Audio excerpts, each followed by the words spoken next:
اگر کوئی الٹا وضو کرے تو بھی وضو ہو جاتا ہے۔ الٹا وضو سمجھتے ہو؟ جیسے پہلے بایاں پاؤں دھو لے، پھر دایاں پاؤں دھوئے، اس کے بعد پھر سر کا مسح کرے، اس کے بعد پھر بائیں بازو کو دھوئے، پھر دائیں بازو کو دھوئے، اس کے بعد پھر چہرے کو دھوئے، ٹھیک ہے جی۔ اور چہرہ دھونے کے بعد کرلی وغیرہ، ناک کو صاف کرنا، یہ سارا چہرے کے اندر آ گیا۔ اس کے بعد پھر ہاتھوں کو دھو لے جو وضو کے شروع میں دھوئے جاتے ہیں۔ یہ طریقہ ہوا نا الٹا، تو یہ طریقہ جو ہے یہ خلاف سنت ہے ہمارے مذہب میں، ایسا نہیں کرنا چاہیے، سنت مؤکدہ کے خلاف ہے، ایسا نہیں کرنا چاہیے۔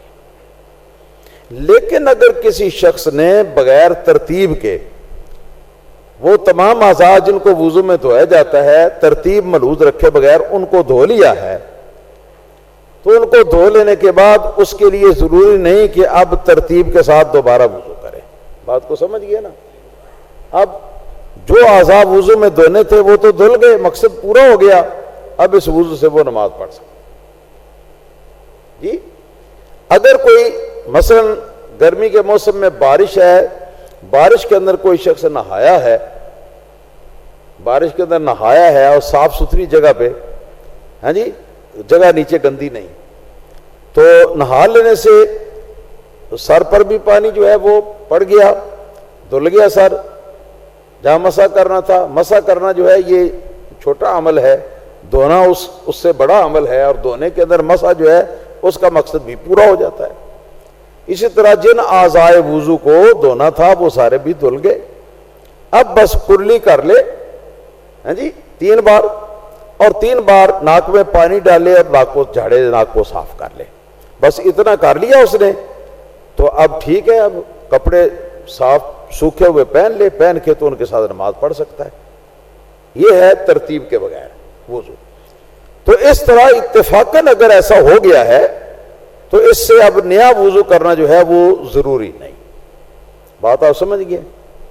کئی بے وقوف لوگ اس طرح کرتے ہیں، غسل جنابت ان کو کرنا ہو نا، جو فرض ہوتا ہے آدمی پر، تو جناب وہ کرتے ہیں غسل کر کے غسل خانے میں پورا، اس کے بعد پھر آ کے نہ تو پھر وہ وضو والی جگہ پر براجمان ہو جاتے ہیں، اور وضو والی جگہ پر پھر وہ نا کلمہ شریف پڑھ کے اور پتہ نہیں کیا کیا پڑھ کے پھر وہ نئے سرے سے وضو شروع کر دیتے ہیں۔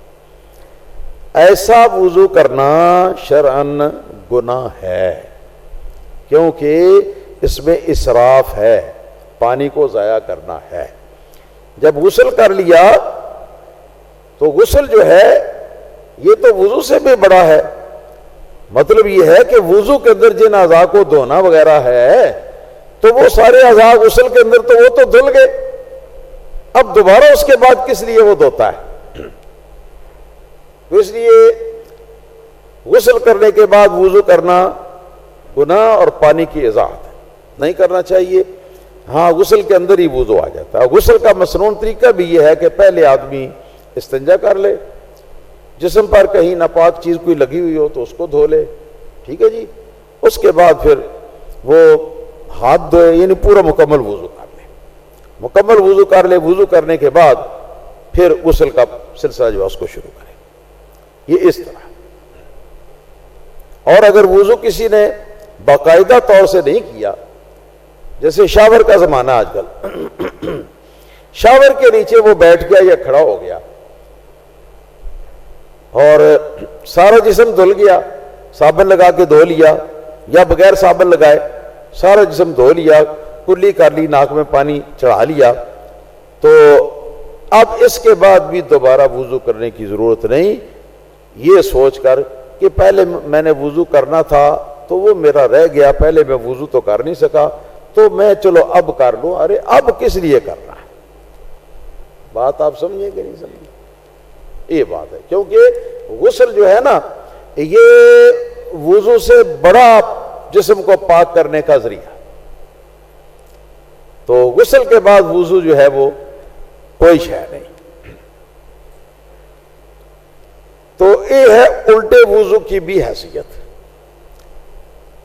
الٹا وضو کرنا یقیناً خلاف شرع اور خلاف سنت ہے، لیکن اگر کسی نے اتفاقاً ایسا کر لیا تو چونکہ جن اعضاء کو دھونا تھا وہ دھل تو گئے ہیں، تو مقصد پورا ہو گیا، لہذا ایسے وضو کے ساتھ اگر نماز پڑھے تو وہ پڑھ سکتا ہے۔